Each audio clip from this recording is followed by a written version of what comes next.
Bueno, arrancamos entonces. Empezamos con la admisión.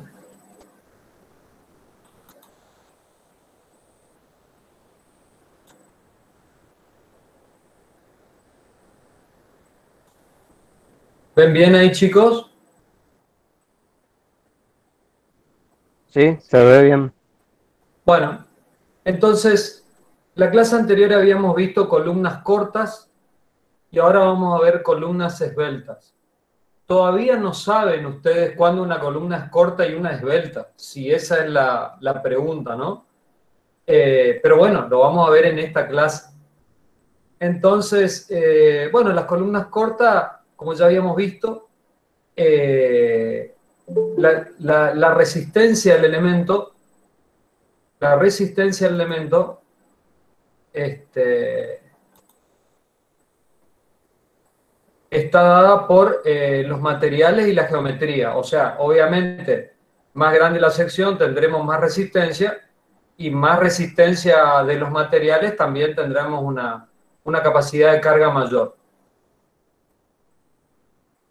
Bueno, si tenemos compresión simple, o sea, si tenemos solo hormigón, sería la tensión por la sección, pero ya vimos que para hormigón armado, la resistencia nominal estaba por el 85% de la resistencia característica, porque las cargas eran de corta duración y no de larga duración, como, eh,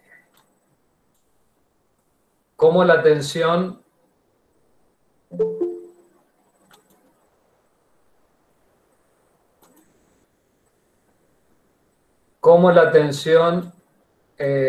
característica que se obtiene del laboratorio, este, y, y la tensión del acero multiplicado por la tensión de fluencia del acero, porque habíamos dicho que para el 3 por 1000, que era la deformación del hormigón, ya estábamos con la tensión de acero en fluencia.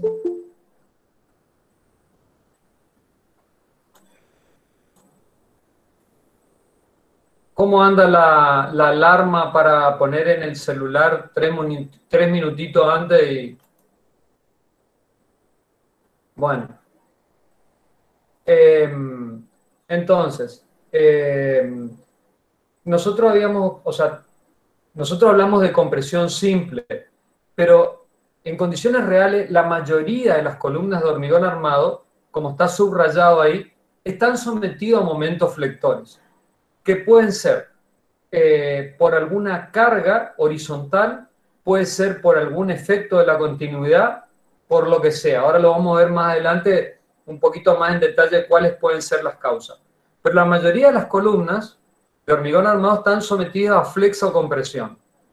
El tema es que cuando nosotros tenemos actuando una carga P, ¿sí?, que tiene que ser menor que la P crítica, que era la carga de Euler, ¿no es cierto?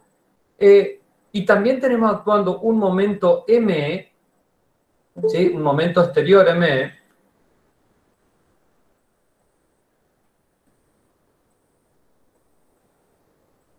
Por lo menos estoy más rápido para pasar de una pantalla a otra, así que ustedes me están entrenando. Bueno, entonces, nosotros tenemos una solicitación P y una solicitación ME actuando en el elemento. Debido a este momento, se produce una deformación, ¿no es cierto?, que es esta elástica que está acá con rayas cortadas, ¿sí? Oye, ingeniero, ¿Sí? Profe, disculpe. no se ve completo. La pantalla cuando usted hace la presentación en el PowerPoint se corta a la mitad. Si lo muestra así se ve bien.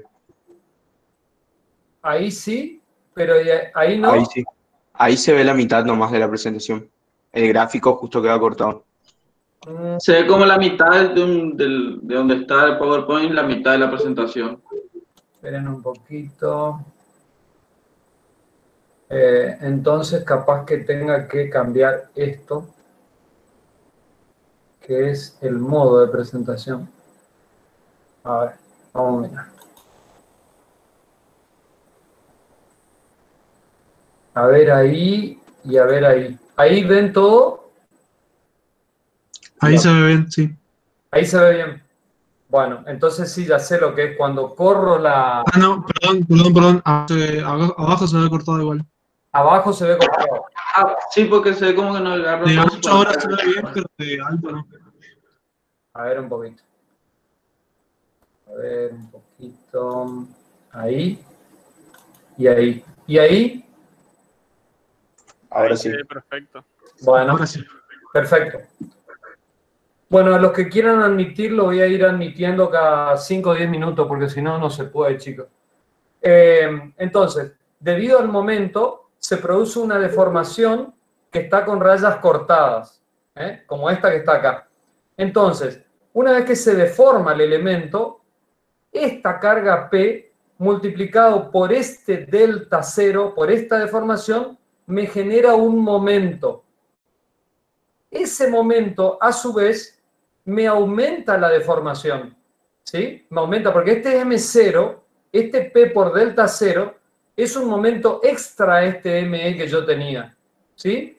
Entonces tengo un momento extra que a su vez, este momento extra que tengo acá, me genera otra deformación más, que es de segundo orden. ¿Sí?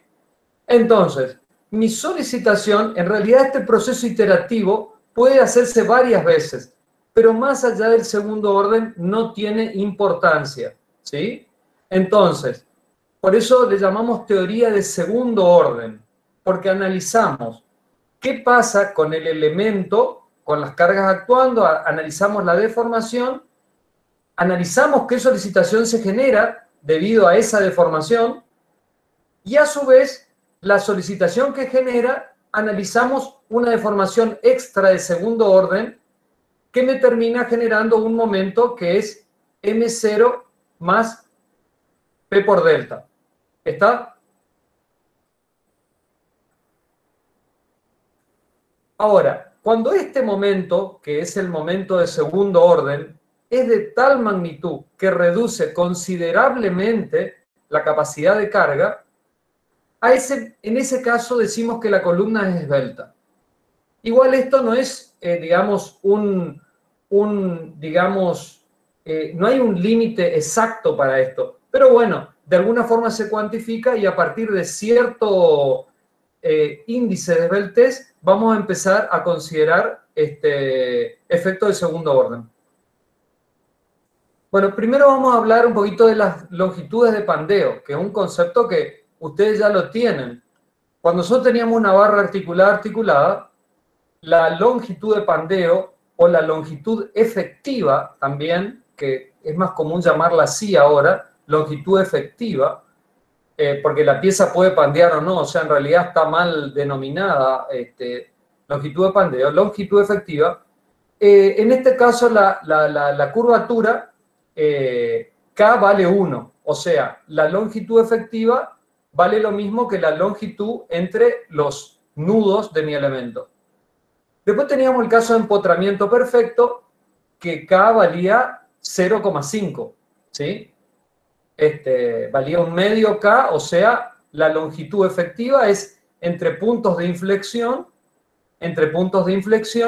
y vale, la longitud efectiva vale la mitad de L, 0,5 de L. Y el caso de hormigón es este. Es un caso donde en los nudos nosotros no tenemos ni articulaciones ni empotramientos. Tenemos empotramientos parciales, ¿sí? Que van a depender de las rigideces que tengan las vigas y las columnas. ¿Está? Entonces, este valor de K fluctúa entre 0,5 y 1, porque no es ni una articulación ni un empotramiento perfecto. ¿Sí? Después también tenemos este caso, que es un caso, digamos, similar, nada más que, por ejemplo, si tengo un pórtico, puedo tener articulación acá y un empotramiento parcial acá arriba. También mi K será mayor que 0,5 y menor que 1. ¿Sí? Y después tenemos el caso, estos casos, nosotros decimos que estas son las longitudes efectivas para sistemas indesplazables. ¿sí? ¿Qué significa? Vamos a ver qué es un sistema desplazable y después volvemos. Un sistema desplazable es este, específicamente. Yo puedo tener un empotramiento aquí y puedo tener un empotramiento arriba superior, pero tengo un sistema, ¿no es cierto?, que se desplaza. O sea, imagínense un edificio de 20 pisos, ¿no es cierto?, y que debido a la poca rigidez del mismo, ahora vamos a ver cómo le damos rigidez necesaria para que sea indesplazable, sufre desplazamientos, ¿sí?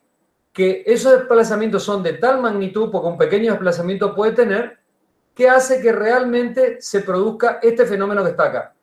Fíjense que esto, que a pesar de estar empotrado y empotrado, tiene una longitud, ¿no es cierto?, un K de 1. Pero como dijimos que en hormigón realmente los empotramientos perfectos no existen, tengo situaciones como estas, realmente el K varía entre 1 y infinito. Entonces, de sistemas desplazables no vamos a hablar prácticamente nada. Hay una frase que está en el libro Leonhardt que dice: solo un ingeniero sin experiencia podría cargar al comitente de los costos de hacer un sistema desplazable. O sea, un sistema desplazable, al tener longitudes de pandeo tan importantes, me genera secciones de columnas gigantescas con cuantías de armadura elevadísima, no tiene ningún sentido. O sea que siempre, por lo menos en todos los edificios que yo tengo conocimiento, siempre se logra la indesplazabilidad y luego se calculan los elementos estructurales de esta forma.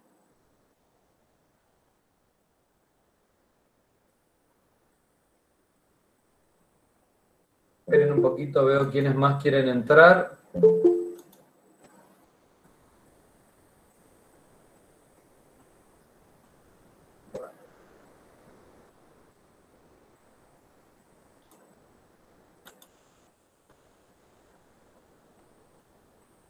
Bueno, entonces, yo al lograr la indesplazabilidad, ¿qué me permite? Imagínense esto que está acá. Esto que está acá es un tramo de columna, puede ser el 5.º piso de un edificio, y estas son las vigas, ¿sí? Esta puede ser la B5 y esta puede ser la B6. Y acá también la B5 y la B6, pero del piso inferior, ¿sí? Que le generan cierto empotramiento. Entonces yo, si mi altura de piso es 3 metros, yo podré, vamos a suponer que cuando analice rigideces, me queda que mi longitud efectiva es 2,70 metros. Pero yo solamente puedo calcular esta columna con una longitud efectiva de 2,70 si mi edificio, mi estructura es indesplazable.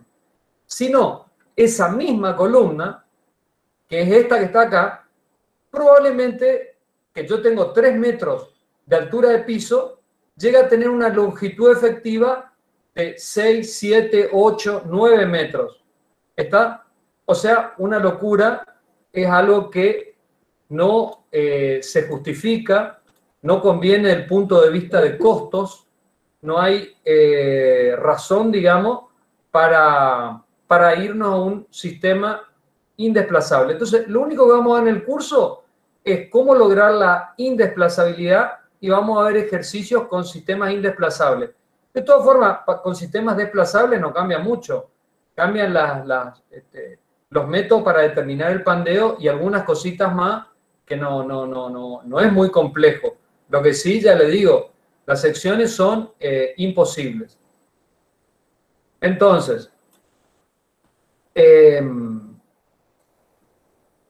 el único caso común es este que está acá.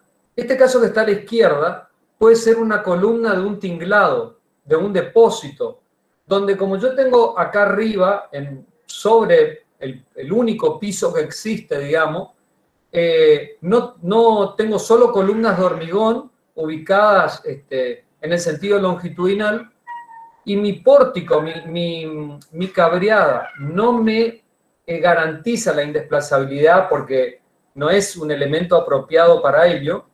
e inclusive por cuestiones de dilatación se suelen dejar apoyos móviles para que los pórticos que descansan entre esta columna y la que está en el otro enfrente puedan dilatar.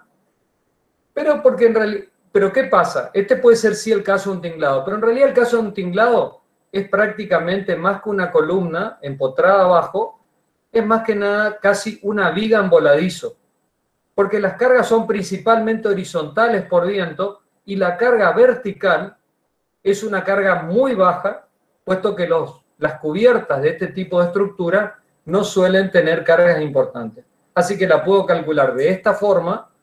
De todas formas, tengo una esbeltez que es 2 veces la altura, tampoco es una locura, se puede, y se le da la inercia necesaria en la dirección que corresponde para poder cumplir con esa longitud de pandeo importante. Bueno, entonces, ¿qué concepto empezamos a usar para calcular una columna de hormigón?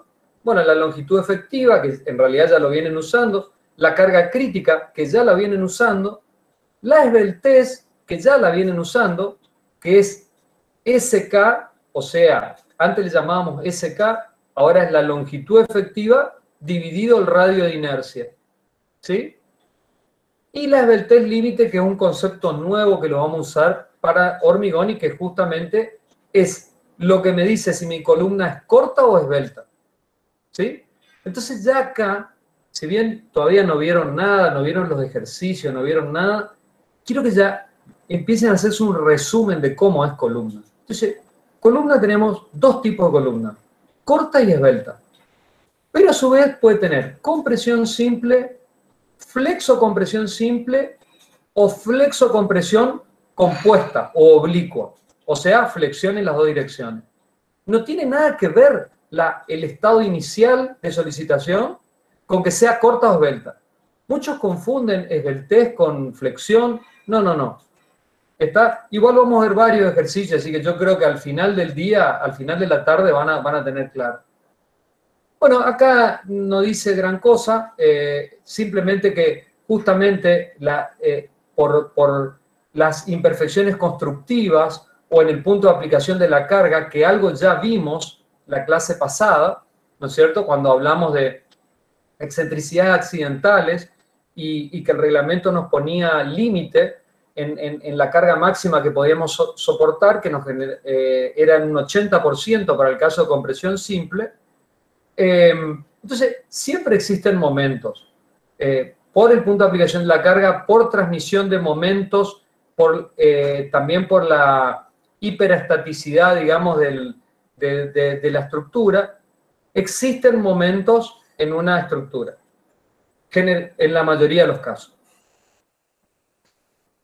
Entonces, hay una deflexión de primer orden, ¿no es cierto? Que esa deflexión, bueno, esto ya estamos repitiendo lo mismo, esa deflexión me va a generar un aumento en la deformación y por ende una solicitación de segundo orden, que es lo que vamos a buscar determinar.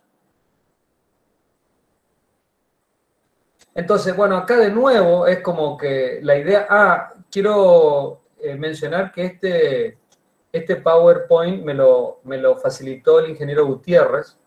Yo le hice algunas pequeñas modificaciones, bueno, también para que yo consideraba apropiadas, pero bueno, acá el ingeniero Gutiérrez también es como que busca repetir de nuevo el tema, me parece bien, o sea, estas son las deformaciones por segundo orden, que se me generan porque debido a las solicitaciones de primer orden, se me genera esta deformación de primer orden y más una deformación de segundo orden que me llevan a esta solicitación final, ¿sí? Bueno, acá viene una demostración que es bastante tirada de los pelos, pero en realidad esto tiene un desarrollo bastante más largo. Con esto buscamos que tengan idea de dónde sale el factor de amplificación de momento, ¿sí? Porque nosotros al momento inicial, ¿no es cierto?, lo vamos a amplificar, lo vamos a mayorar. Y para eso vamos a tener la carga última, que es la que va a ser nuestro dato de ejercicio, y vamos a tener la carga crítica de Euler, ¿sí? Entonces, la razón de esto es que el momento flector que actúa es un momento inicial m sub 0 más la carga P por el valor de I, ¿sí? El valor de I, que es el momento, o sea, en un punto I de la curvatura, o sea, sería en un punto a una distancia X del apoyo, un valor I. También podemos decir que este M0 es la carga crítica por I sub 0 más la carga P por I que está acá. Y a su vez, el momento exterior es la carga crítica, que es la mayor carga que soporta mi elemento, multiplicada por I, o sea, por la misma deformación I que yo estoy considerando. Si yo despejo de esta fórmula el valor de I, haciendo 2 o 3 pasos, me da que I es igual a I sub 0, al valor inicial de deformación, multiplicado por 1 y dividido 1 menos P sobre P sub C. Si a esto lo generalizamos al valor inicial, o sea que el momento máximo es el valor M0 más P por delta, ¿sí? Que delta ya es el valor máximo, a delta le llamamos al valor máximo, o sea, el lugar donde la curvatura nos presenta la deformación máxima, y reemplazamos por analogía, si I era igual a I0 por esto, delta será igual a delta 0 por 1 sobre 1 menos P sobre P sub C, pero a su vez se sabe que esto es aproximadamente, el valor de esto vale aproximadamente, porque con toda esta propuesta de solución estamos llegando a tratar de demostrar de dónde sale el factor de amplificación que vamos a usar en el método de los momentos amplificados, que es un método aproximado. ¿Está? Por ahí viene la historia. Entonces, esto que está acá, este término que está acá, es aproximadamente M0 por 1 más phi por P sobre P sub C dividido 1 menos P sobre P sub C. Este phi, y a esto lo tenemos que creer, es aproximadamente 0,2, y depende del tipo de cargas.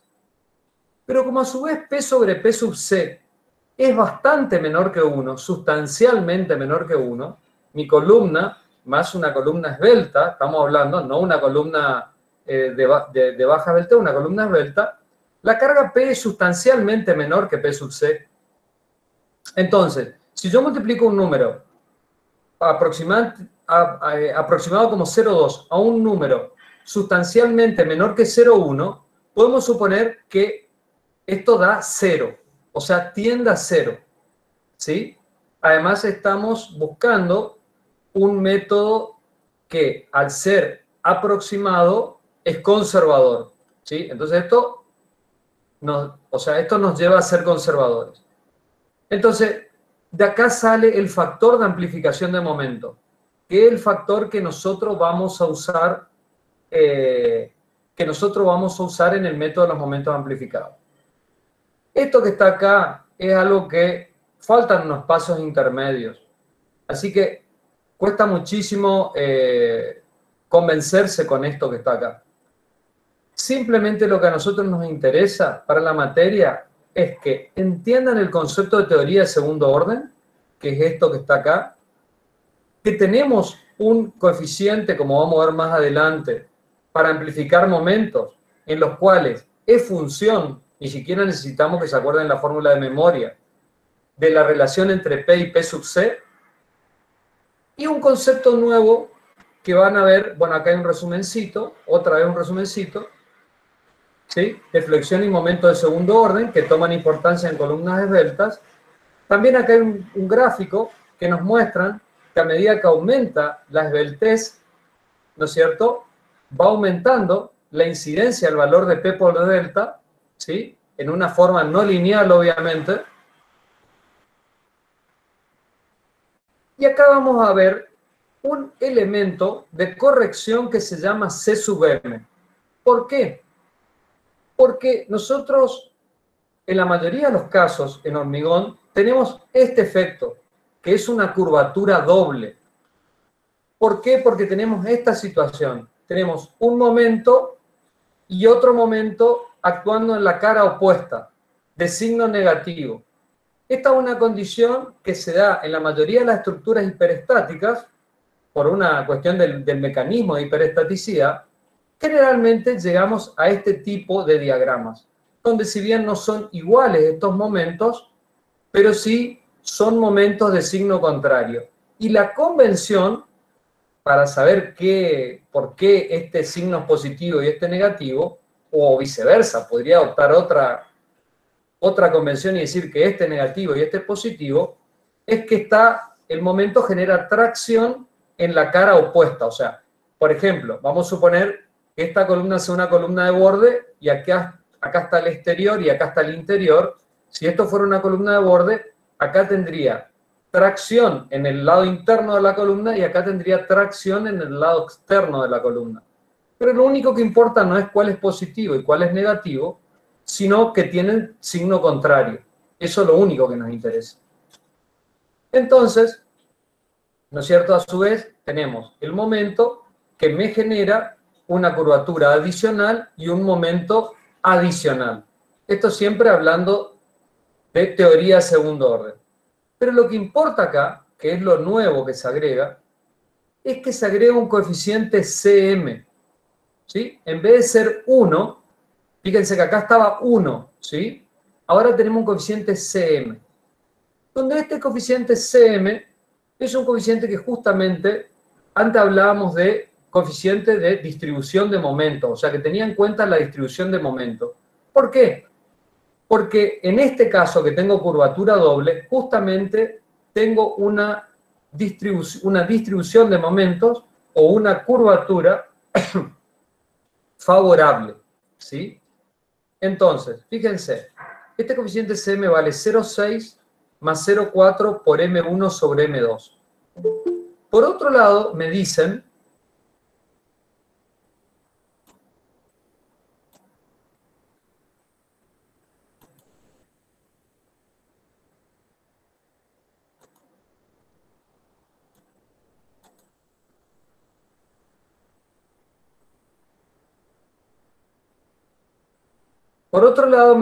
que este coeficiente CM, que obviamente me amplifica menos el momento, porque es un coeficiente menor que 1, yo lo puedo tomar hasta 0,4. Hasta 0,4 sí, más de 0,4 no. Son métodos conservadores porque en realidad yo nunca sé cuál es la distribución real de los momentos. Fíjense que cuando nosotros vimos en la clase pasada, que hoy lo vamos a repasar, porque lo dimos muy a última hora, y hay algunos que ya se habían ido, lo vamos a repasar un ratito cuando veamos el práctico, van a ver que los métodos a veces para determinar los momentos son aproximados, o por más que usemos un análisis muy, con elementos finitos, o sea, muy elevado el análisis, igual, yo tengo mucha incerteza acerca de la distribución de los momentos, porque por empezar que son un montón de estados de cargas distintos, o sea, con viento, sin viento, con sobrecarga, sin sobrecarga, y siempre tengo dudas con respecto a la variación de las temperaturas, de los asentamientos. Entonces, todos los métodos que se utilizan siempre toman algún resguardo de valores mínimos. No te permito que des 0. Pero sí te permito que si, por ejemplo, fíjense, si M1 fuera igual a menos M2, esto me daría menos 0,4. ¿Sí? Y me daría 0,2. ¿Sí? Entonces, 0,2 no, 0,4. ¿Qué significa este 0,4? Y lo vamos a ver mucho ahora en los ejercicios. Es que para el caso que acá abajo, acá está aclarado, el momento M2 en valor absoluto es el valor al M1 en valor absoluto. O sea, este coeficiente siempre da en valor absoluto menor que 1. O sea, da entre 0 y 1. El mayor abajo, el menor arriba. No importa los signos. O sea, no importa, no. Importa. Pero en valor absoluto, el momento mayor va abajo. Entonces, en el caso que M1 sea igual a menos M2, esto me va a dar menos 0,5, 0,2, 0,6 menos 0,2 me da 0,4. O sea, me dice que admite una distribución donde acá tengo un momento MA y acá un 0,5 de M. Este van a ver que nosotros lo vamos a usar muchísimo. Ya van a ver por qué, más adelante. Y después tenemos la configuración más desfavorable, que acá no está dibujado, el año que viene a ver si lo agrego, que es la configuración donde los momentos MA acá sea igual a MA acá. O sea, tenga todo el valor de momento constante en todo el tramo, contracción del mismo lado y con curvatura simple. Entonces, cuando yo tengo curvatura simple, yo voy a tener M1 igual a M2, CM igual a 1. Es raro ese caso para los momentos usuales que usamos, no para un momento, por ejemplo, generado por una excentricidad, por un apoyo de cargas en una estructura prefabricada, donde tengo una excentricidad aplicada en la cabeza y el momento se mantiene constante hasta abajo, ¿sí? Pero no son casos muy comunes. Entonces, acá de nuevo, estos son los puntos donde nosotros vemos y corregimos, ¿eh? Positivo para curvatura simple y negativo para curvatura doble. Generalmente es negativo. Generalmente tenemos curvatura doble. Bueno, acá hablamos rápidamente de los métodos de análisis. El análisis no lineal, que es un análisis obviamente con matemática muy avanzada, ¿no es cierto? Que nosotros no lo vamos a ver en la cátedra. Yo tampoco lo manejo, lo conozco. Y hay dos métodos, uno que es no, o sea, es no lineal el análisis porque es lo que habíamos visto. No hay linealidad en las solicitaciones, en referencia a las solicitaciones de segundo orden y la esbeltez. Entonces, no es lineal el análisis y hay distintos métodos, evidentemente uno geométrico y otro físico, que uno es más fuerte en algún tipo de consideraciones y de hipótesis y otro en otro. Pero, obviamente, ninguno de los dos tampoco puede considerar todas las variables. Y después está el método de los momentos amplificados, que es el que vamos a ver nosotros para poder realmente hacer un cálculo manual, digamos, del efecto de segundo orden, que es lo que necesitamos para que ustedes vean cómo funciona el efecto y la teoría de segundo orden. En realidad, a partir de que empiecen a usar software, van a dejar de usar este método.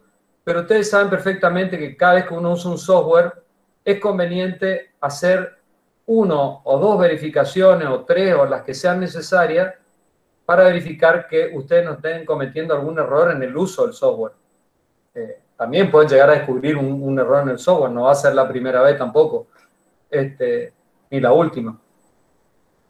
Entonces, ahora van a ver cómo nosotros vamos a usar el método de los momentos amplificados a través de las solicitaciones de primer orden y amplificarlas.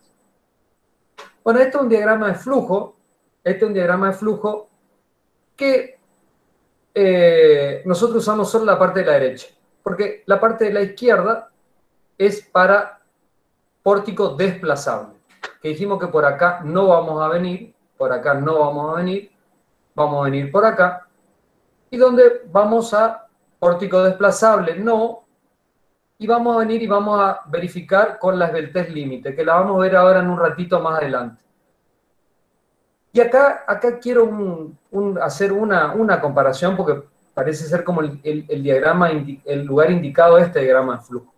El lambda límite, que lo vamos a sacar con esta fórmula, y que con el mismo criterio que M1 sobre 2 M2 en valor absoluto va abajo, M1 en valor absoluto va arriba, que si tengo curvatura doble esto es negativo, entonces se suma, y mi esbeltez límite me da mayor, que es esto que está acá, la esbeltez límite, que no puede ser esta esbeltez límite mayor que 40. Entonces, vamos a suponer que mi esbeltez límite me dio lo que justamente 40. Van a ver que nosotros va a haber casos que nos va a dar 40, porque justamente cuando M1 es negativa con respecto a M2, o sea, curvatura doble, y 0,5, 0,5 por menos 0,5 por 2 se da 6, entonces da 40. Entonces vamos a suponer que mi esbeltez límite es 40. Y vamos a suponer que mi esbeltez es menor que 40, yo puedo despreciar los efectos de esbeltez. O sea, no considerar segundo orden y directamente calcularla como calculábamos los ejercicios anteriores. ¿Sí? Nada más que con flexocompresión. Nosotros calculamos solo compresión. No hay, o sea, no amplifico momento. Cuando lambda es mayor que lambda límite, me voy para acá abajo. Y lo único que me pregunto es si lambda es menor que 100 o no. Si lambda es menor que 100, sí puedo usar método aproximado. Si lambda es mayor que 100, no puedo usar y tengo que ir al análisis no lineal. Es muy raro esbelteces de más de 100 en hormigón, chicos. Muy raro, muy raro. Yo por lo menos no conozco. No.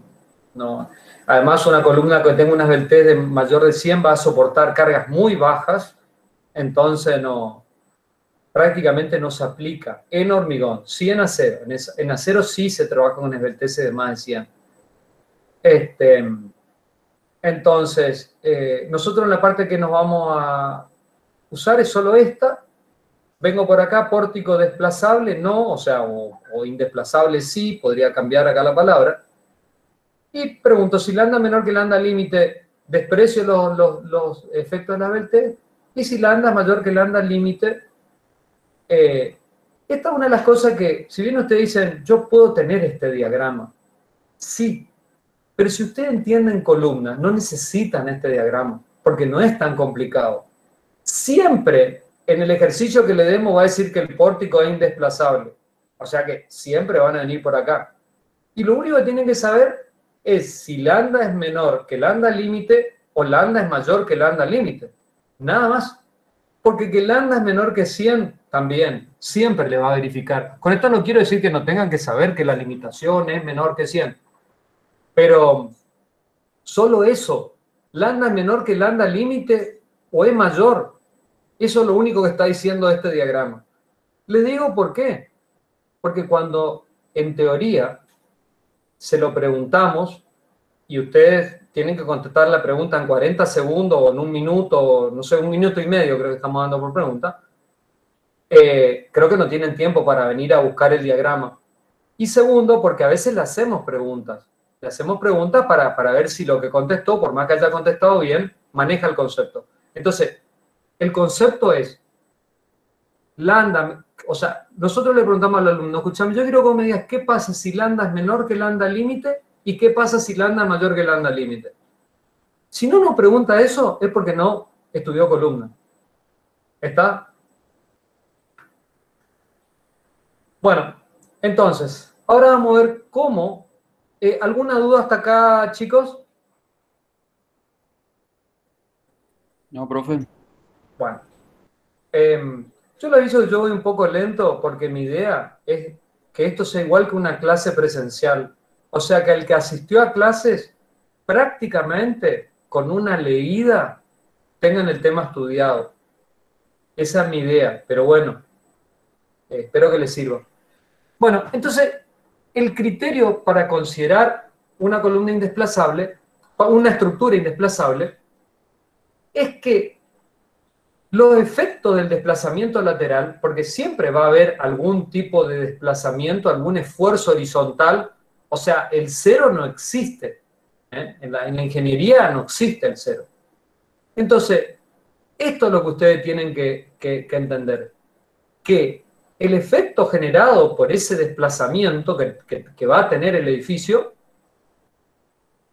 no genere solicitaciones que superen en un 5% los momentos de primer orden.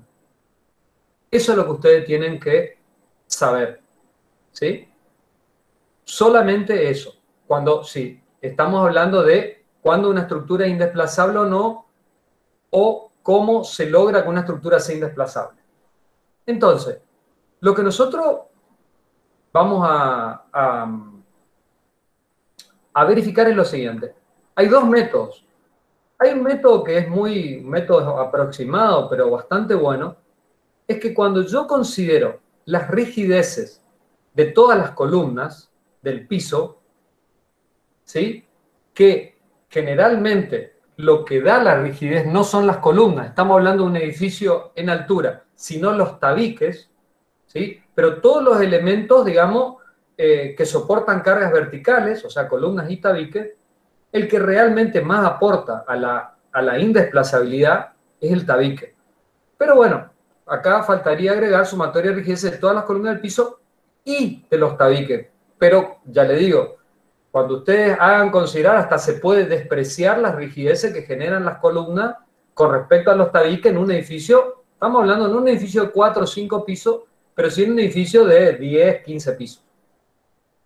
Entonces, el índice de estabilidad, hay un ejemplo en el Moller, después hay un ejemplo acá también en el reglamento, donde se lo puede determinar, pero es muy sencillo de sacar, siempre y cuando yo tenga un dato, que es el dato que cuesta tener sin un software de cálculo.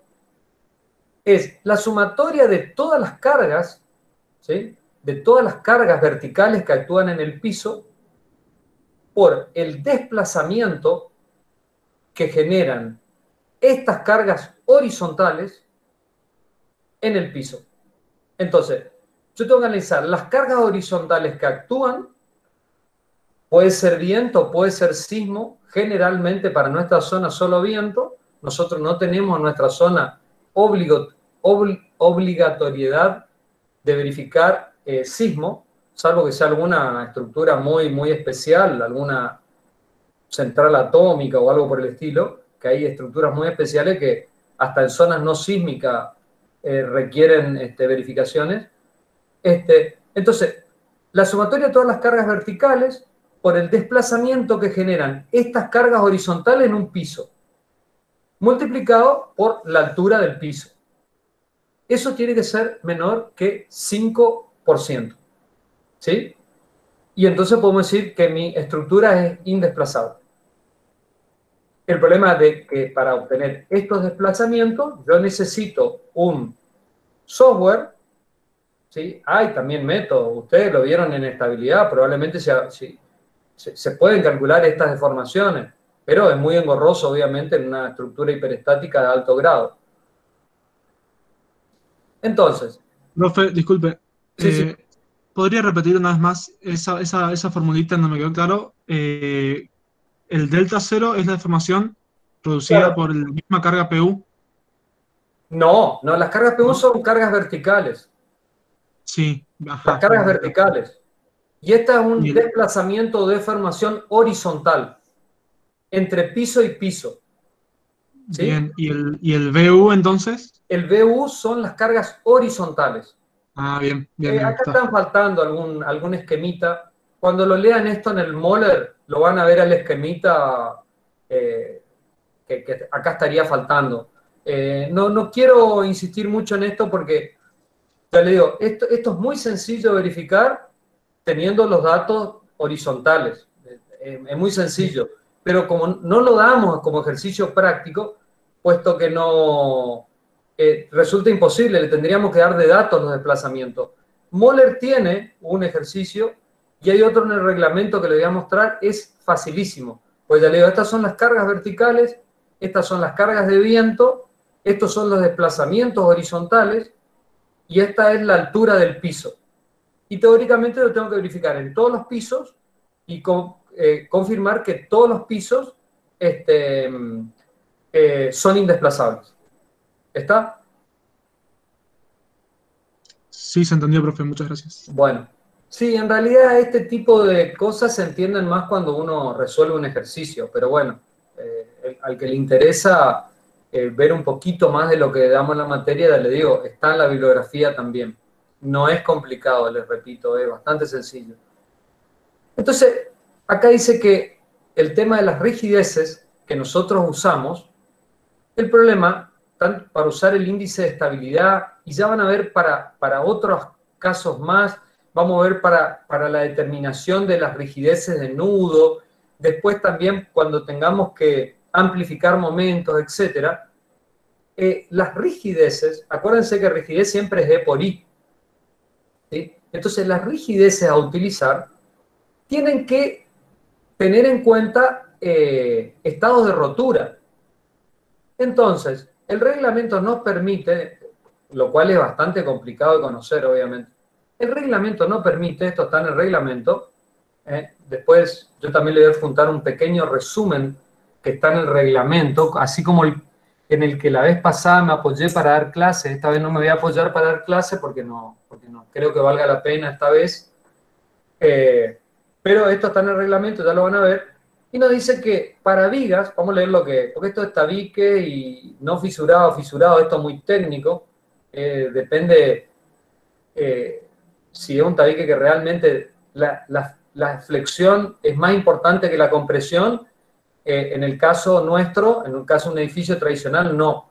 La compresión es más importante que la flexión, así que se lo toma al tabique como una columna, estaríamos acá también. Pero vamos al caso nuestro, de nuestra materia, que es viga y columna, 0,35 de la inercia para viga, 0,35 y para columna 0,70, ¿sí? De la inercia, ¿sí? Que en realidad va a depender directamente en la rigidez, porque la rigidez es por I. Y el módulo de elasticidad siempre tomamos el mismo para hormigón. Lo que vamos a disminuir es un porcentaje de la inercia que obviamente me va a repercutir en la rigidez. El área se toma el área entera para los casos que solamente utilizo área para determinar secciones. Entonces acá no tiene nada que ver, como no tuvo nada que ver en flexión, el área, ¿no es cierto?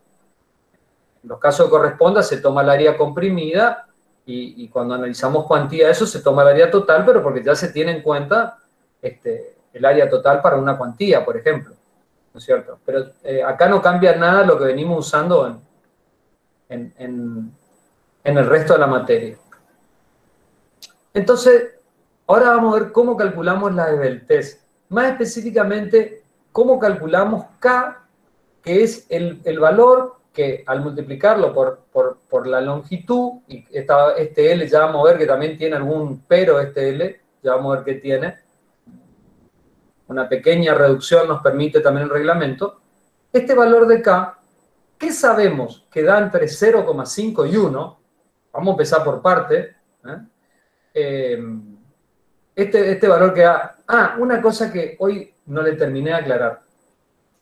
Hay un tema que, por ejemplo, por ahí hay parciales que se equivocan, donde, por ejemplo, dicen lambda límite 40. Y dicen lambda límite 40, lambda 30. Esto lo vamos a repetir en el ejercicio. Entonces, se confunden y dicen lambda mayor que lambda límite, amplifico momento. Entonces, el problema es que el problema está, ¿no es cierto?, acá. Y que no es que yo me equivoqué así nomás, o sea, me equivoqué, profe, al comparar el signo. Ustedes ya directamente, si el lambda límite le dio 40 y da 30, o sea, ya ustedes directamente no esbelta la columna. No tienen que ver para qué lado apunta el menor, si yo lo puse a la izquierda, a la derecha, el lambda o el lambda límite. Entonces, cuando ustedes sacan una esbeltez de 20 y la esbeltez límite era 40 y amplifican el momento, lo que están demostrando es que ustedes están trabajando mecánicamente y no tienen ni idea de lo que están haciendo. Y viceversa. Si la esbeltez le da 60 y la esbeltez límite es 40, no me pueden decir, no, profe, yo me confundí con el sentido del signo y no amplifiqué momento. Entonces, la forma de resolver los prácticos de columnas es entendiendo lo que están haciendo. Si ustedes lo quieren hacer mecánicamente, yo le digo al chico que no le va a salir el ejercicio. Entonces, ya, lambda límite es un índice. Si me da menor, no amplifico. Si me da mayor, amplifico. Bueno, entonces este valor de phi lo vamos a sacar como la sumatoria de las inercias de columnas sobre la sumatoria de las inercias de vigas. ¿Sí? Perdón, rigideces. Y encima la rigidez bien analizada, que es también teniendo en cuenta la luz del elemento. Porque si yo tengo una columna que tiene, no sé, 30 por 30, tendrá una cierta rigidez real, que es E por I. Pero no tiene la misma rigidez si el elemento entero, la sección sí es E por I, tal rigidez. Pero el elemento entero, obviamente, que tiene menos rigidez cuanto mayor sea la altura. O sea, menor rigidez, mayor altura. O sea, el largo del elemento es inversamente proporcional a la rigidez del elemento. ¿Sí? Y acá también ven algo que yo ya les decía, algo hablamos la clase pasada, que cuanto menor sea la inercia de las columnas, fíjense, lo menor sea la inercia de las columnas, siempre con respecto a las vigas, porque uno dice menor con quién, y bueno, acá estamos comparando columnas con vigas. Entonces, vamos a suponer, columnas finitas con vigas finitas, tenemos valores de phi bajos. Hasta ahí estamos, ¿no es cierto? Fíjense, acá estamos en el nomograma, ¿sí? Acá estamos en el nomograma les muestra el nudo A y el nudo B, ¿sí? Entonces yo tengo que determinar phi sub A y phi sub B. O sea, tengo que determinar, cuando yo calculo esta columna de acá, yo tengo que calcular el phi en los dos nudos, en el nudo A y en el nudo B. Y en el nudo A, yo voy a tener en cuenta las columnas que llegan al nudo A. Y ustedes dirán, como se ve acá, profe, siempre son dos. No. Por ejemplo, si es el último piso de la azotea, es una sola la columna. No tiene columna acá arriba. Entonces, las columnas que concurren a este nudo pueden ser dos o una. ¿Sí?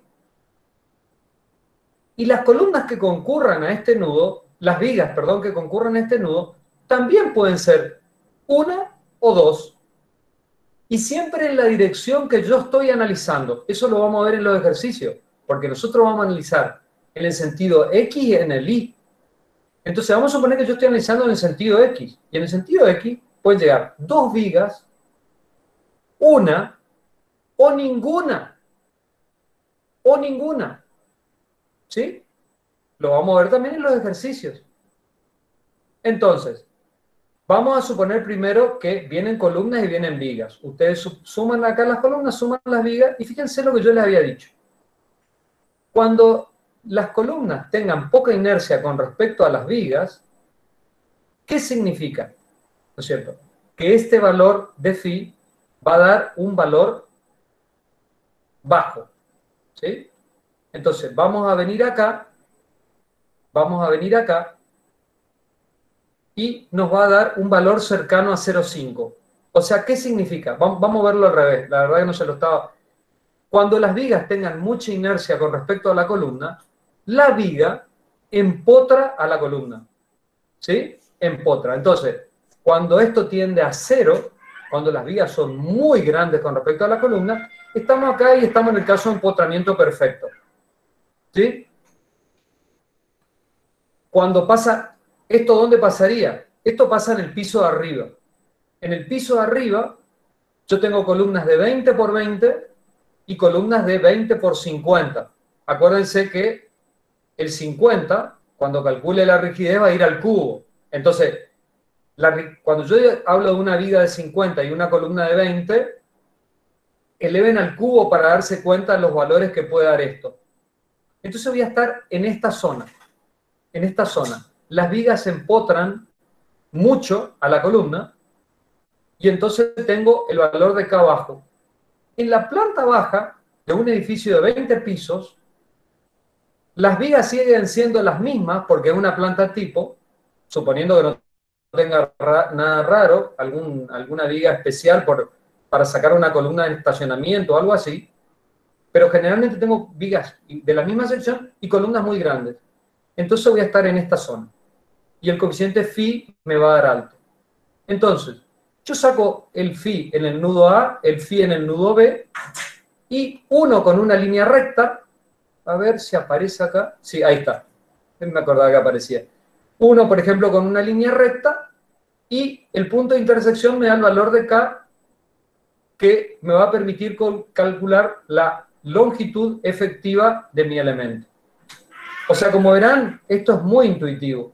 Si yo me olvido qué iba arriba y qué iba abajo, mirando el diagrama, yo me tengo que acordar. O sea, tengo que poder deducirlo.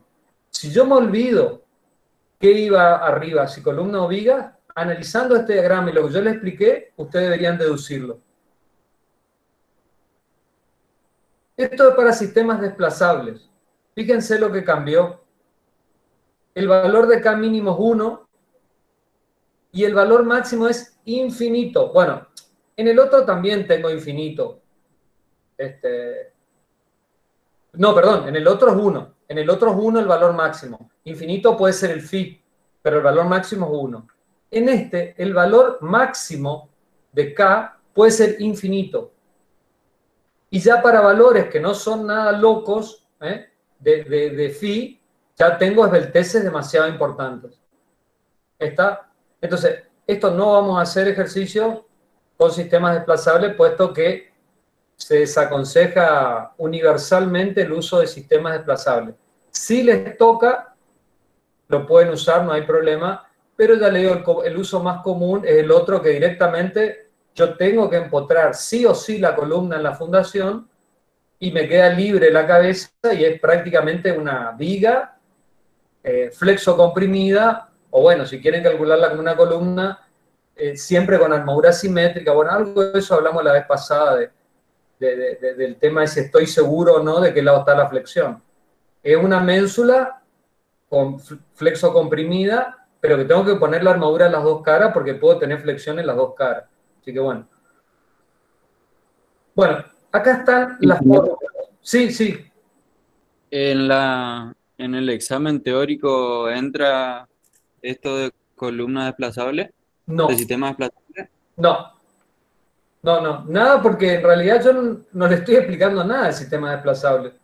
Lo único que sí pueden saber, bueno, la fórmula o sea, el método para determinar la indesplazabilidad, sí tienen que tener el concepto y de qué varía, y los conceptos para lograr la indesplazabilidad de un elemento, pero de desplazable lo único que pueden decir o conocer es que el valor de K fluctúa entre 1 e infinito, que en realidad no es esto que está acá, sino el dibujito con los esquemas, o sea, lo que pueden llegar, sobre todo ahora con el multiple choice, bueno, pero vamos a suponer que va a dejar de estar el multiple choice pronto. Esto sí pueden dibujar, está bueno. Si le pedimos, por ejemplo, sistema desplazable, indesplazable, así le decimos, si le pedimos que ustedes escriban, lo que estamos pidiendo es que nos dibujen esto, que nos dibujen esto y que nos hablen de el Q, ¿sí? Que nos hablen de el Q que está acá. Esto, ¿sí? Con eso, Está, ingeniero. ¿estamos? Sí, muchas gracias. Bueno, estas son las fórmulas para calcular, porque eso, o sea, con estas fórmulas da el valor muy aproximado. Yo, los que les recomiendo, yo nunca usé la fórmula, nunca usé. Igual es bastante sencilla de usar, o sea, pero, no sé, el tema es que con esto por ahí se pueden equivocar, y con esto, yo lo que hago generalmente es a ojo, o sea, fíjense, hago esto. Por ejemplo, 0,35, pongo acá, busco 0,35 y 0,7. Y agarro y tiro una línea así, de 0,35 a 0,7. Vuelvo de nuevo, paso de nuevo, ¿sí? 0,68. Listo.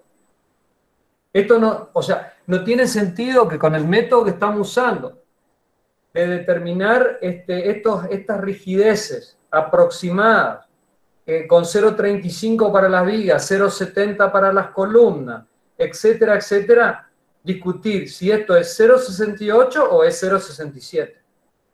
No tiene sentido perder tiempo, no pierdan tiempo interpolando el KD, no pierdan tiempo acá interpolando. O sea, para mí es mucho más rápido usar el gráfico. En la época que yo tenía mi gráfico impreso, ponía la escuadrita Rotring, pero bueno, ahora, si quieren también pueden presentarle a la escuadrita Rotring ahí frente a la compu, a lo que sea, y más menos 0,1, no pasa nada, chicos. ¿Está? El que quiere usar la fórmula está bienvenido. Bueno, entonces, acá recién aparece el lambda límite, ¿no es cierto? Donde yo al lambda, que es lo que ya habíamos visto, que era el K por LU, ahora vamos a ver qué es LU, acá cambió L a LU, ahora vamos a ver qué es, dividido el radio de inercia, ya vamos a ver una forma para no calcular el radio de inercia, que es bastante plomo, que es la raíz cuadrada de la inercia sobre la sección, pero que no vale la pena, ahora le voy a decir por qué, menor que el lambda límite, donde el lambda límite es 34 menos 12 por M1 sobre M2, y acá faltaría agregarle todo lo que teníamos, que M2 en valor absoluto es mayor que M1, que si la curvatura es doble, este coeficiente es negativo, pero que no puedo tomar mayor que 40. O sea, la condición más favorable, teóricamente, para la curvatura, que es que M1 sea igual a menos M2, que eso me llevaría a 46, no me dejan. Me dicen, no, pará. Está bien que sea, o sea, fíjense que cuando esto también analícenlo, el lambda límite, distribución de momento, fíjense, estábamos hablando que cuando vimos el CM, que lo vamos a utilizar para amplificar momento, habíamos visto que con curvatura doble me favorecían y me pedían menos amplificación. Acá pasa lo mismo. Fíjense que con curvatura doble, o sea, vamos a suponer que M1 sea igual a la mitad de M2. Pero si tienen el mismo signo, esto es 6 y esto da 28. Si tienen distintos signos, esto da menos 6 y da 40. Entonces, ¿cuál es la diferencia? Los valores de los momentos son los mismos. O sea, las columnas están, qué sé yo, a 1 kilonewton por metro y a 0,5. Pero en un caso es 1 y 0,5 con el mismo signo, o sea, con la tracción del mismo lado de la columna, y otra con curvatura doble. Entonces, en un caso me da 28, en otro 40. ¿Qué significa? Que en esa columna que tiene los mismos valores de momento, valores absolutos de momento, en una, si lambda es menor que 28, recién ahí no calculo, o sea, vamos al revés. Si lambda es mayor que 28, tengo que amplificar momento. Y en la otra, solo tengo que amplificar si lambda es mayor que 40. ¿Sí? Entonces, este es un índice, el índice que me dice cuándo la columna es esbelta o no, lo cual vamos a partir pero ustedes me pueden decir, pero ingeniero, es un poco tonto decir, bueno, con 39 no amplifico y con 41 amplifico. Y lo que pasa, chicos, que cuando amplifican con 41, le va a dar re poquito el delta para amplificar. O sea, no es que esto es, ¿cómo le puedo decir? Un abismo, y culpa que caí en 41, ahora mi columna me va a llevar un montón de armadura. No. Simplemente hay que hacer una cuenta más, que vamos a ser sinceros, cuando uno la hace a mano, es un poquito más engorroso, obviamente, amplificar que no amplificar. Pero tampoco pasa nada, o sea, pero bueno, fíjense lo importante. Sí. Y si no hay un abismo entre calcularlo o no, ¿no se podría aclarar al lado que se debería amplificar, pero no se lo amplifica? ¿En qué caso? Vamos a suponer que el lambda límite dio ¿cuánto? 41. ¿Cuánto? 41. El lambda dio 41 y el lambda límite da 40. Así me decís vos. Sí. Bueno, si vos tenés 41 y 40, vos decís, aproximadamente 40 no amplifico y es tu responsabilidad, vos sos el calculista. Eso no, o sea, ¿cómo te puedo decir? Eso es como cuando a vos te pedía 5 centímetros cuadrados y la armadura que elegiste era 4,8. Yo me decía, ¿puedo o no puedo? Y no sé si puedo o no puedo. Sí podés, pero digamos, es tu responsabilidad y obviamente a la medida que vos vayas calculando y poniéndote seguro en lo que haces, vas a decir aproximadamente 40 no amplifico. Y te digo más, y al final, cuando adopte la armadura, va a terminar colocando armadura de más porque en columna es muy difícil colocar la armadura que te da. No como en vigas, por una cuestión de simetría. Así que vos ya tenés en la cabeza, che, mi columna estaba en el límite. Y bueno, viste, cuando elija los hierros le pongo un poquito más, casi seguro que me va a dar un poquito más. Ahora, resulta que dio 41, 42 y vos no amplificaste. Y cuando te dio la sección de armadura, le pusiste un poco menos de lo que te pedía. Y bueno, esos son los criterios que vos vas desarrollando. Eso no, viste, no nivelar siempre para abajo. Y bueno, son criterios. Claro, perfecto. Gracias, Bueno, ingeniero.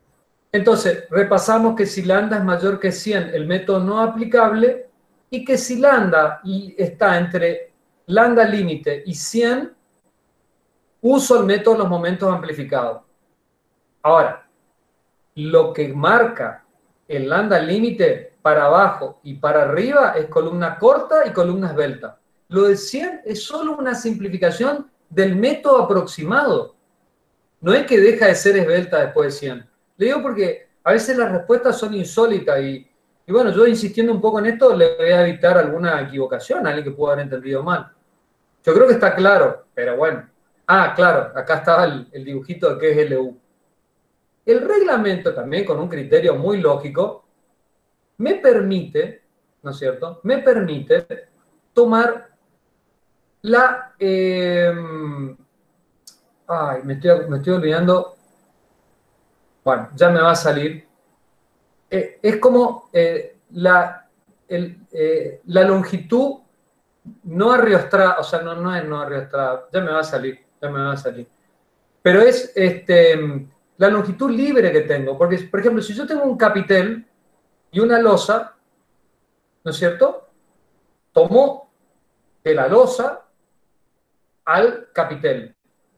Si yo tengo una viga, de la losa al fondo de viga.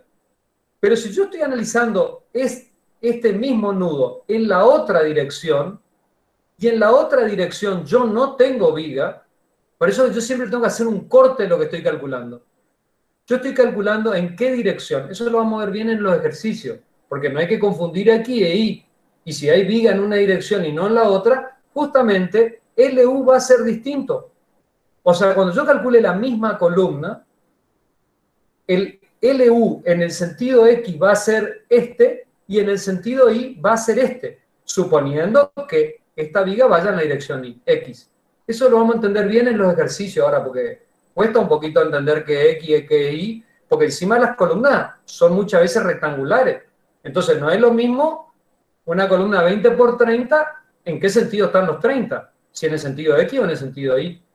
Lo vamos a ver en ejercicios. Bueno, ahora en el recreo de haber el longitud, no que es, no es no arriostrada, creo, o capaz que es no arriostrada, pero bueno.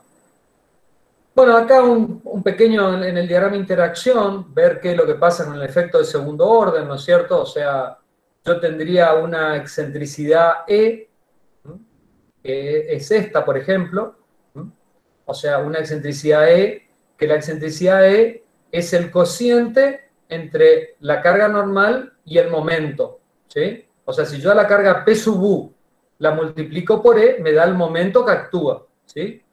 Pero, por efecto de segundo orden, se me produce un aumento que me va a generar un momento mayor, que ese momento mayor, si yo... Fíjense que esta es una curva, ahora vamos a ver también los diagramas de interacción y van a ver cómo cada una de estas curvas es para una cuantía de cero. Entonces yo tengo una cuantía de cero, 1%. Resulta que yo al tener un momento mayor, voy a soportar esta carga última. Si yo hubiese tenido este momento de primer orden, podría soportar esta carga última. ¿Está? Entonces, al mayorar el momento, yo voy a tener una carga que puedo soportar menor, lo cual es bastante lógico, ¿no? O sea, tampoco no es algo...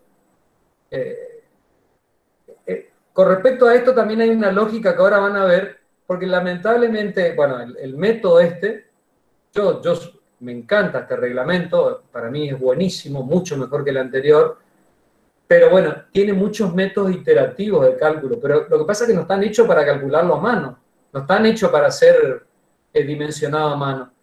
Y en muchos métodos es así, es determinar, yo tengo una carga de 500, no sé, kilonewton, pero tengo que verificar, el ejercicio consiste en determinar cuántos kilonewton soporta la sección que yo adopté. Y me va a dar, casi seguro que me da, o mayor, con lo cual tengo que redimensionar, o casi seguro que me da bastante menor, con lo cual también tengo que redimensionar porque estoy sobredimensionando. O sea, un método iterativo que la verdad que... pero bueno, no, ya digo, no están hechos para hacerlo a mano.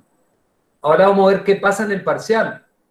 Entonces, ahora vamos a ver qué pasa en el parcial con un ejercicio, porque no lo vamos a hacer iterar 5 veces. Bueno, entonces, ya ahora vamos al método de los momentos amplificados específicamente, ¿sí? Donde vamos a usar el concepto de amplificar el momento, este M2, fíjense que pone M2. ¿Por qué? Porque nosotros decíamos que en cada tramo de columna hablábamos un M1 y un M2. Y hablábamos que el M2 es el de mayor valor absoluto. Y lógico, ¿yo con cuál momento voy a dimensionar ese tramo de columna? Con el de mayor valor absoluto. Ya sea que esté en la cabeza o en el pie de la columna. Entonces, a ese momento de primer orden, yo lo quiero amplificar. ¿Sí? Antes de continuar, vamos a decir que en columnas esbeltas, el reglamento me pide un M2 mínimo, no M amplificado, un M2 mínimo de 15 más el 3% de la dimensión en la que yo estoy verificando, porque si mi columna es 20 por 30, vamos a suponer que los 30 estén en la dirección X, que es la que yo estoy verificando, acá va a venir 300 milímetros.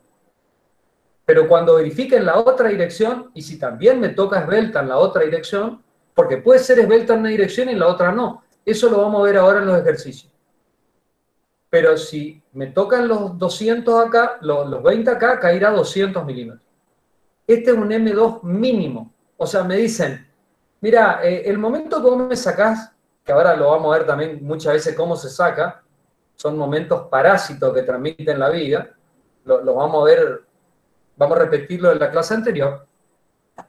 Este momento que puede ser parásito o no, o puede ser por algún hiperestático, me dicen, mira, tenemos mucha incertidumbre con respecto a los momentos que vos me estás diciendo que actúan en la columna. Como mínimo, esto. Fíjense qué es. Porque eso también es otra cosa. Uno generalmente ve estas fórmulas, y estas son fórmulas donde uno puede decir, a ver, ¿qué me está pidiendo el reglamento? El reglamento lo que me está pidiendo acá es un E, una excentricidad, no lean todo esto que está acá, una excentricidad porque P sub U por E me da el momento. Siempre hablar de excentricidad o momento en una columna es lo mismo. La diferencia es dividir o multiplicar por P sub U. Momento sinónimo de excentricidad, siempre.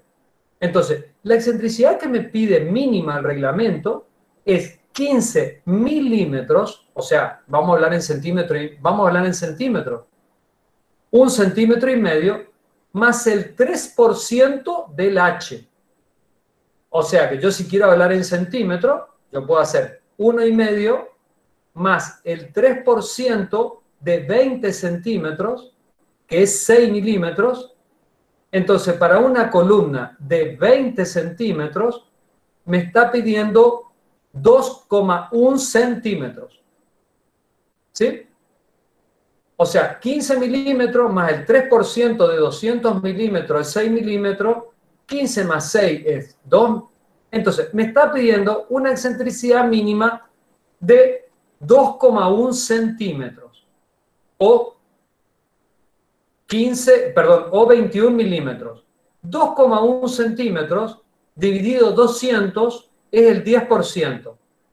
Me está diciendo, mira, en una columna de 20 centímetros, y por lo menos el 10% debe estar mal. El punto de aplicación de la carga o alguna imperfección que vos tengas en la verticalidad de la columna, es bastante razonable. 2 centímetros, no estamos hablando de 1 metro ni de 50 centímetros.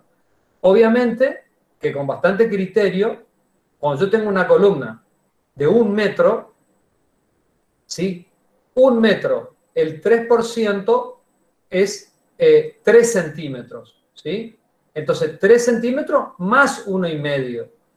¿Por qué? Porque esto es algo que influye más en las columnas de menor sección que en las columnas de mayor sección. Bastante, no sé, intuitiva la formulita, ¿eh? O sea, parece como que tiene un criterio. Entonces, bueno, habíamos visto que el momento lo amplificábamos con esta fórmula, habíamos visto que era el Cm, no vamos a hablar más, M1, M2, puede ser, esto si tiene curvatura doble es negativo, mayor que 0,4, y se agrega un 0,75 acá. ¿Sí? Que este 0,75 es un factor que afecta la carga crítica de Euler por reducción de rigidez. Esto tenemos que creerle nomás, no tenemos alguna... de todas formas, sí es verdad que a las columnas le aplicábamos también un coeficiente de 0,70. Acá sería un 0,75 que se le aplica a la carga. Siempre más o menos el mismo concepto, digamos así. En realidad lo vamos a aplicar también acá. Así que, bueno, prácticamente podríamos decir que lo estamos aplicando 2 veces. Pero bueno, forma parte del método aproximado, que es un método conservador. O sea, si ustedes utilizan un software, la solicitación amplificada debería darle menos que este método, en teoría. La carga crítica de Euler, que ya sabemos lo que es, ¿sí? Pi cuadrado, módulo de elasticidad, inercia. Cuando analicemos la columna siempre vamos a ver en los ejercicios, hay que ver cuál es el lado que va elevado al cubo. Acá ya hablamos, L es L. Y E por I. E por I, ¿cómo lo vamos a tomar? E por I, ahora, para este método, vamos a tomar esta fórmula, que es 40% de la rigidez dividido 1 más beta sub D, donde beta sub D es la relación que hay entre las cargas de larga duración sobre las cargas totales. Acá lo aclaro. Cargas de larga duración sobre cargas totales. Las cargas totales, vamos por lo más fácil. Las cargas totales es que ustedes tomen la totalidad de las cargas que actúan con permanente sobrecarga, esa. ¿Sí? La carga total que actúa en una columna, que es con la que ustedes van a dimensionar en realidad. Esta siempre es la PU, es la carga dato. ¿Sí? Y las cargas de larga duración, no está bien decir cargas permanentes, porque también se estima que una parte de las cargas, de las sobrecargas, también van a actuar durante la mayor parte de la estructura. Generalmente no son tan importantes, pero por ejemplo, pueden cambiar. Por ejemplo, en un edificio de oficinas y que va a haber muchos archivos, ¿sí? La carga de archivos, y tenemos que suponer que van a estar durante la mayor parte de la vida útil.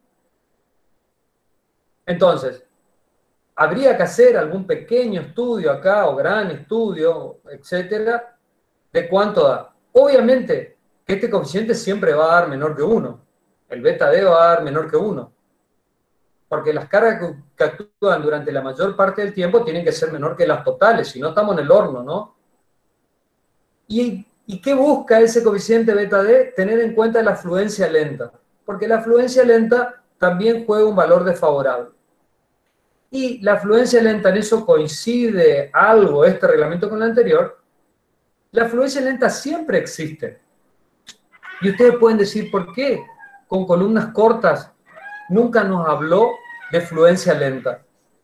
Porque existe. La fluencia lenta en realidad es más grande cuanto mayor sea la tensión en el hormigón. Y en una columna de compresión simple tenemos elevadas tensiones. Pero no influye en el cálculo de solicitaciones. En realidad se la desprecia, porque influir siempre influye. Le digo más, si nosotros nos imaginamos las columnas con fluencia lenta, con deformaciones, uno dice, ¿y pueden afectar las solicitaciones en vigas? Sí, porque si hay deformaciones diferenciales entre distintas columnas, por estar, por ejemplo, a distintas tensiones, pero bueno, todo este tipo de deformaciones se desprecian.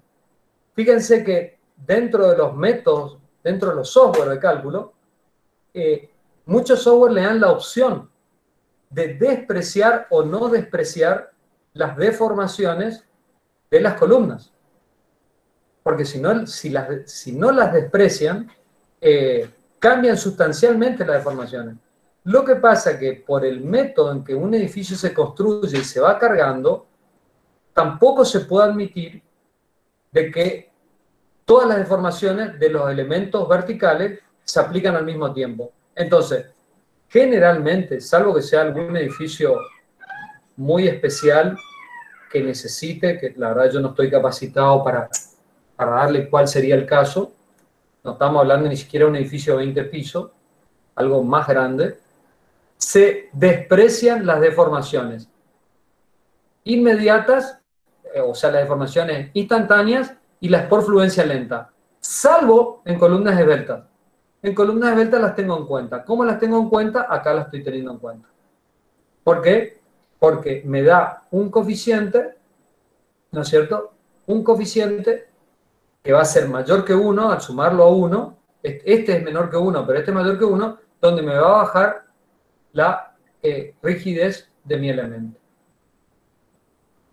Y bueno, y este valor 0,75 también, que al que ideó este método, que debe tener formulaciones matemáticas que lo respalden, se le puso este coeficiente 0,75.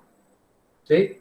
Obviamente que todos estos métodos simplificados se chequean contra otros y bueno, basado en todos esos chequeos habrán salido estos coeficientes, ¿no? Que obviamente parecen bastante tirados los pelos explicándose así. Bueno, entonces, ahí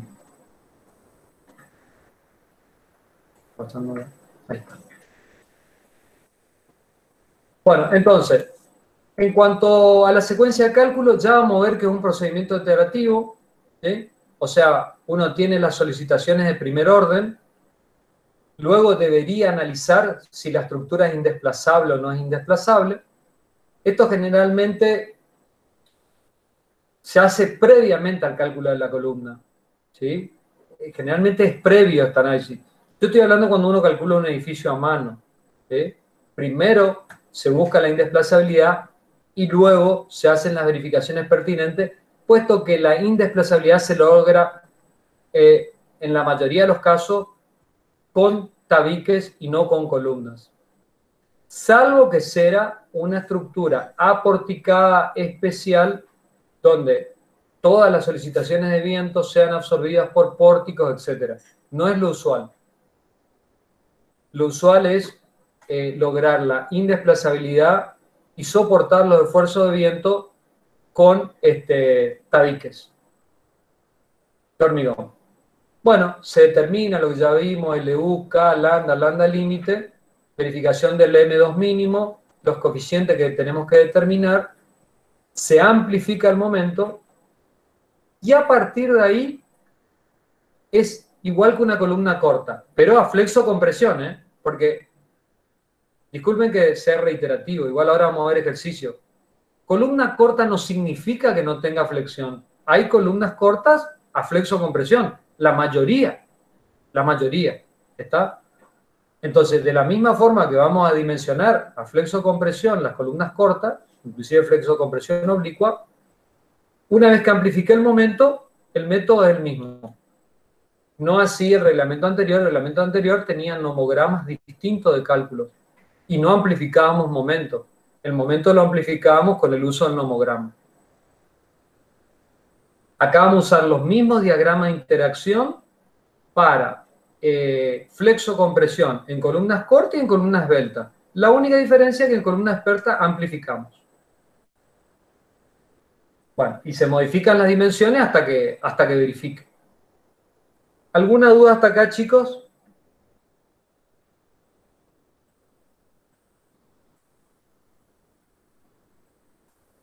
Vamos a hacer un... Ingeniero, Sí, el L sub U es la longitud no soportada lateralmente, dice el modelo. ahí está, bien. O sea, ¿sabés qué? La palabra no me salía soportada. Porque la verdad es que tampoco está buena la palabra soportada, porque soportada es digamos, significa soportar esfuerzo. Para mí yo lo relaciono más a soportar esfuerzos. Pero en realidad podríamos decir, la luz que es lógica que esté propensa a deformarse. Porque la otra, por el nivel de arrastramiento que tiene, o de soporte, para usar la palabra reglamento, es obvio que no permite que se curve, ¿no? Así que está bien, longitud no soportada lateralmente. Gracias, Julián. No hay problema. ¿Alguna duda, chicos? Bueno, yo creo que en el práctico sí vamos a tener dudas, igual vamos a ir despacito y se van a aclarar unas cuantas. Ingeniero, Sí, Carlos. yo tengo una duda con respecto al coeficiente de amplificación. Sí. ¿Ese tiene algún valor límite? Mira, muy buena pregunta. Yo la estaba probando en el práctico. Hay algunos que hablan de que no debería ser más de 1,4 porque pierde precisión el método. De todas formas, es una cuestión de criterios hasta cuándo usar ese método. Yo vi un ejercicio en el reglamento que da 11 y lo utiliza. En realidad